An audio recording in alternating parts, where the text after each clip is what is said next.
ছুটির দিনে জুলাই স্মৃতি জাদুঘরে উপচে পড়া ভিড়। দূর দূরান্ত থেকে এসেছেন সব বয়সী মানুষ। এ বিষয়ে আরো খবর জানাবো আপনাদের। যোগ দিচ্ছেন সহকর্মী ইমতিয়াজ মাহমুদ।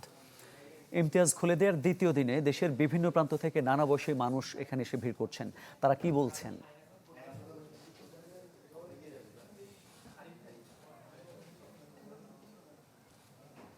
মামুন, তারা যখনই এই জুলাই গণঅভ্যুত্থান জাদুঘরের সামনে আসলো, তারা সেই জুলাইয়ের 24শে জুলাইয়ের যে স্মৃতি কথা, সেই স্মৃতি সেটি সচক্ষে এখানে আসলে দেখার জন্য এসেছেন।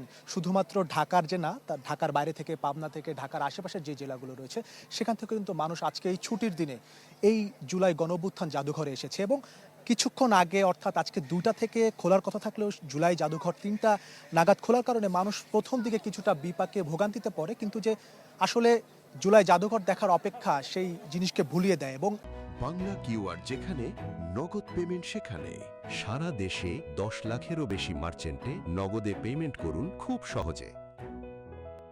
আমি এই মুহূর্তে জুলাই জাদুঘরের একদম ভেতরের সামনের যেই সবুজে মোড়ানো যেই ঘাসের চাদর রয়েছে, এবং এটি হচ্ছে যে সেই গণকবরের প্রকৃতি একটি রূপ দেখা যাচ্ছে, যেখানে জুলাই গণঅভ্যুত্থানে 1,500 যেই ছাত্র জনতা মারা গিয়েছিল, নানা পেশার মানুষ মারা গিয়েছিল, শহীদ হয়েছিল, তাদেরই একটি কবর এখানে আসলে রূপক আকারে দেখা হয়েছে। শুধু এই কবরই নয়, এই যে যে জায়গাটি একেবারে জুলাই জাদুঘরের প্রবেশ করে সামনের বিস্তীর্ণ সবুজে ঘেরা ঘাস, এবং সেখানেই নানা ধরনের ভাস্কর্য কিন্তু দেখানো হয়েছে। একই সাথে এই যে জুলাই জাদুঘরে আসলে পিলখানার সেই চিত্র, সেই স্মৃতি, যেখানে 57 সৈন্য কিন্তু মারা গিয়েছে, একই সাথে জুলাইয়ে আনাস যেখানে মারা গিয়েছিল, একই সাথে সুজন যে দ্রোহের যাত্রায় সেলুট করেছিল, সেই সবই স্মৃতি যেন একটা মাঠে, একটা জায়গায় এসে মিলিত হয়েছে, যেখানে মানুষ সেই জুলাইয়ের কথা মনে করে।